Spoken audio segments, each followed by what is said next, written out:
যে কোনো কাজের ক্ষেত্রেই যদি আমরা পরিকল্পনা ঠিক রেখে কাজগুলো শুরু করি তাহলে কাজগুলো কিন্তু আমরা খুব সুন্দরভাবে শেষ করতে পারি। হুটহাট কোনো কাজ শুরু করলে কাজের ফলাফল কখনোই ভালো আসবে না। হ্যালো এভরিওয়ান, আসসালামু আলাইকুম। কেমন আছেন সবাই? আই হোপ সবাই খুব ভালো আছেন।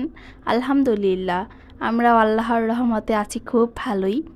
নতুন দিনে নতুন একটি ভ্লগ ভিডিও নিয়ে হাজির হয়ে গিয়েছি আমি আপনাদের মাঝে বাঁধন, চট্টগ্রাম থেকে। আজকের ভিডিওটাও সকালবেলা থেকে শুরু করেছি। সকালবেলা অফ ক্যামেরাতে আজকে নাস্তা করে নিয়েছি, সেটা আর দেখানো হয়নি। নাস্তাটা করে টুকটাক কাজ ছিল রুমে, সেগুলো করে নিচ্ছি। এদিকে রুমটা সকালবেলা ঝাড়ু দিয়ে নিচ্ছি। এই কয়েকদিন যাবৎ প্রচণ্ড গরম পড়েছে, যা এই বাসায় আসার পর পাইনি। বাড়ি থেকে আসার পর এতটাই গরম পড়েছে যে কি বলবো। রুমে দেখা যায় কি ফ্যান চললেও গরম লাগে। এই বাসাটাতে কিন্তু সবসময় ঠান্ডা ঠান্ডা একটা ভাব থাকেই। বাহির থেকে কত সুন্দর বাতাস আসে, ঠান্ডা বাতাস। তারপর হচ্ছে যেহেতু তিনতলা, ছাদের গরমটা ওইরকম পাওয়া যায় না। চারতলা বাসা, তিনতলায় থাকি, ছাদের গরম একদমই আসে না ওইরকমভাবে। আর এমনি ঠান্ডা। এই বাসায় আসার পর কিন্তু সবসময়ই বলি যে এরকম গরমটা লাগে না, অনেক ঠান্ডা বাতাস আসে আর এমনি রুমটা ঠান্ডা থাকে। কিন্তু বাইরে থেকে আসার পরে 3-4 দিন এতই গরম, রুমে মনে হয় রাতে ঘুমাতেই পারি না। রাত হলে গরমটা মনে হয় আরও বেড়ে যায়, এইরকম গরম। এদিকে হচ্ছে আতিতার বাবা অফিস থেকে আসার সময় এটা আনারস এনেছিল। আজকে তাড়াহুড়া করে অফিস থেকে চলে এসেছে, কাজ আছে হচ্ছে কালকে, এই কারণে আসার সময় আনারস এনেছিল। এগুলো হচ্ছে রাঙামাটির আনারস, একদম ছোট ছোট, কিন্তু খেতে বেশ মিষ্টি, অনেক মিষ্টি। আমাদের মধুপুরের আনারস একদমই মিষ্টি লাগে না, যেটা হচ্ছে আমরা বাজার থেকে কিনি ওইটা একদমই মিষ্টি লাগে না, টক টক লাগে, কেমন যেন লাগে। কিন্তু রাঙামাটির আনারসগুলো হচ্ছে প্রচণ্ড মিষ্টি, খেতে বেশ মজা। বাহিরের পরিবেশটা কেমন যেন ঘোলা ঘোলা, কুয়াশা কুয়াশা, কিন্তু অনেক গরম। রোদ থাকে না ওইরকমভাবে, মাঝে মাঝে রোদ অনেক থাকে, আবার মাঝে মাঝে রোদ একদমই থাকে না, কিন্তু অনেক গরম।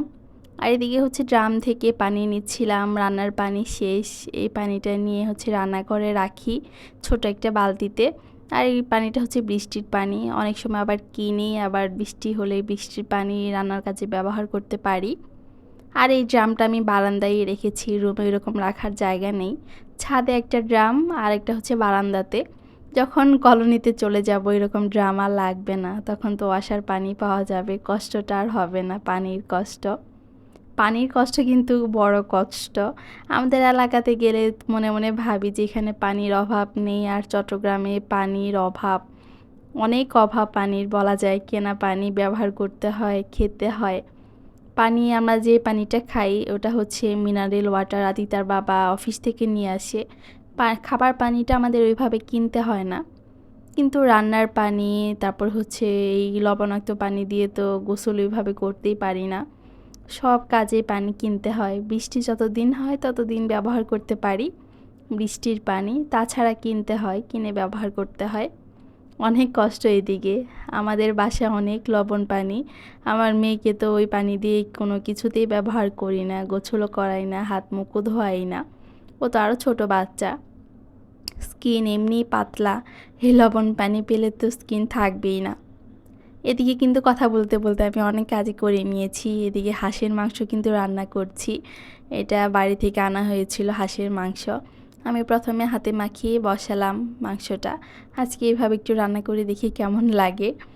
হাঁসের মাংসটা কখনো হাতে মাখিয়ে রান্না করিনি, সবসময় কষিয়েই রান্না করি। আজকে এভাবে করছি রান্না। আর এদিকে হচ্ছে পুঁই শাকগুলা ভাজবো, গতকাল এনেছিল, কিছু রেখে দিয়েছি রান্নার জন্য, কিছু ভাজার জন্য, কিছু পকোড়া বানানোর জন্য। এগুলা হচ্ছে ভাজবো, ভাজার জন্য এখন ধুয়ে নিব সুন্দর করে। আমরা কিন্তু অনেক সময় অনেক কাজ হুটহাটভাবে শুরু করি, কিন্তু করতে গেলে দেখা যায় যে না, শেষ করতে পারি না ঠিকঠাকভাবে, কাজটা সম্পূর্ণ করতে পারি না, অসম্পূর্ণই থেকে যায়। কিন্তু তখন আমরা ভাবি না যে কাজটা করার আগে কিন্তু আমরা পরিকল্পনাটা ঠিক রেখে বা চিন্তাধারা প্ল্যানিং করে কাজটা শুরু করিনি। আমরা যদি কোনো কাজ করার আগে প্ল্যানিং বা পরিকল্পনাটা ঠিক করে কাজটা শুরু করি, তাহলে সেটা অবশ্যই সুন্দর বা সম্পূর্ণভাবে শেষ করা যাবে। কিন্তু সেটা যদি আমরা না করি তাহলে কিন্তু আমরা শেষ করতে পারবো না। এটা যে কাজই হোক, সংসার জীবনের যে কোনো কাজই হোক, অফিসিয়াল যে কোনো কাজই হোক, শিক্ষাক্ষেত্রের যে কোনো কাজই হোক, সেটা যে কোনো কাজই কিন্তু হতে পারে। এটা কিন্তু আমি অনেকভাবে প্রমাণিত। এরকম কিন্তু আমি অনেক কাজেই অনেকবার ফেল করেছি। সেটা ইউটিউবের ক্ষেত্রেই হোক, যে কোনো ক্ষেত্রেই হোক। এটা কিন্তু সবার ক্ষেত্রেই হয়ে থাকে। এটা কিন্তু আসলে 100% সত্যি কথা।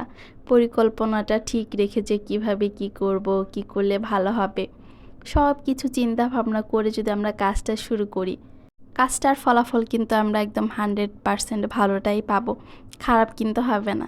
কিন্তু কোনো প্ল্যানিং ছাড়া উড়াধুরা যদি কোনো কাজ আমরা করি, কাজটা যদি ঠিকঠাকভাবে না হয়, পরে কিন্তু আমাদের আফসোস ঠিকই করতে হয়। তাই আফসোস করার আগে থেকে চিন্তা ভাবনা করে কাজগুলা করা কিন্তু আমাদের উচিত, সবারই উচিত। কারণ সময়ের একটা দাম আছে, মূল্য আছে। সময় শেষ হয়ে গেলে কিন্তু আসলে সময়ের কাজ সময়ে না করলে সেটা কিন্তু আর পরে হয়ে ওঠে না। তাই সময়ের কাজ সময়ে করার জন্য সঠিক পরিকল্পনা, চিন্তা ভাবনা করে আমাদের কাজগুলা শুরু করা উচিত। এদিকে হাঁসের মাংস রান্না করছি আর আলু দিব না, তা তো হতেই পারে না। যে কোনো মাংসে আমাকে আলু দিতেই হয়। আর এখন আমি হাঁসের মাংস, চিংড়ি মাছ, ইলিশ মাছ সবগুলাই খাই। এগুলা খাই, তারপর ওষুধ খেয়ে নিই, তাহলেই হয়ে যায়। কিন্তু খাওয়া এখন আর মিস করি না। আর এই হাঁসটা অনেকটাই বড় ছিল, মাংস অল্প রেখে দিয়েছি, অল্প রান্না করছি। আমি খেলেও খাবো, 2-1 পিস, বেশি খাবো না। তার বাবার জন্যই মেইনলি রান্না করে দিচ্ছি, সে খাবে। ভাবলাম যে যেহেতু এনেছি তাড়াতাড়ি রান্না করে দিই, স্বাদটা নষ্ট হওয়ার আগেই। ফ্রিজে বেশি দিন থাকলে কিন্তু আসলে ভালো লাগে না কোনো কিছুই। আর হাঁসটার অনেক তেল ছিল, তেলে একদম বোঝাই যাচ্ছে কতটা তেল ছিল। হাঁসটা ভীষণ মজাও লেগেছে, আমি যেহেতু খেয়েছি, খেয়েই ভয়েসটা দিচ্ছি। ভালোই লেগেছে, হাঁসটা মজার ছিল অনেক। আর তার বাবা হাঁসটা কিনে অনেক জিতেছে বলা যায়, অনেক কম দামে হাঁসটা কিনেছে আমাদের এলাকার বাজার থেকে। মাঝে মাঝে হাঁসের দাম, মুরগির দাম অনেকটাই কম যায়, আর হাটের দিন হলে আরও কম যায়। এদিকে শাকটা ভেজে নিচ্ছি, আরেক চুলায় তো ওই রান্নাটা হয়ে যাচ্ছে, বেশি টাইম লাগবে না। হাঁসটা একদম কচিও ছিল না, একদম বয়স্কও ছিল না, মাঝামাঝি ছিল। এই তো এই শাকটা ভাপ দেওয়ার পর আমি বাগার দিয়ে নিব। আমি তো শাকটা এইভাবেই রান্না করি, সব সময় অনেকবার শেয়ারও করেছি। যে কোনো শাকই আমি এইভাবেই রান্না করি, পরে বাগার দিই। আর পুঁই শাকটা অনেক ভালো ছিল, দেশি দেশির মতোই ছিল, লেগেছে ভালো। আর এই পর্যায়ে এসে একটা কথা বলে নিচ্ছি, আমার চ্যানেলে যারা নতুন ভিজিট করেছেন, এখন পর্যন্ত আমার চ্যানেলটা সাবস্ক্রাইব করেননি, তারা দয়া করে আমার চ্যানেলটা সাবস্ক্রাইব করে আমার পাশেই থাকবেন। আর যখন ভিডিওগুলো দেখা শুরু করবেন, তার আগে একটা লাইক দিয়ে ভিডিওটা দেখা শুরু করবেন। ছোট্ট একটা লাইক দিয়ে ভিডিওটা দেখা শুরু করলে আমি বেশি খুশি হব। বেশি বড় লাইক দিতে হবে না। আর রান্নার পাশাপাশি মাঝে মাঝে এসে টিভি ছাড়াই থাকে দেখি, ফ্যানের নিচে বসি, যে গরম, একটানা ওইভাবে রান্না করে থাকাও যায় না। মাঝে মাঝে ফোনে ভিডিও দেখি, টিভি দেখি, এইসব করি রান্না বসিয়ে দিয়ে। আর এই তো কালারটা খুব সুন্দর হয়েছিল, খেতেও কিন্তু ভীষণ মজা হয়েছিল। মাঝখানে আর কোনো ভিডিও করিনি, এটা সন্ধ্যার দিকে, এত ঝড় বৃষ্টি হচ্ছে এই গরমের পর। আল্লাহ আসলে রহমত করেছে, কিন্তু এই বিদ্যুৎ চমকানো দেখে খুবই ভয় লেগেছে, খুবই। যে না, শুধু বৃষ্টি বাতাস হলে কিন্তু ভয় লাগে না, এরকমভাবে বিদ্যুৎ চমকালে অনেক ভয় লাগে। যাই হোক, অনেক ঠান্ডাও পড়েছে।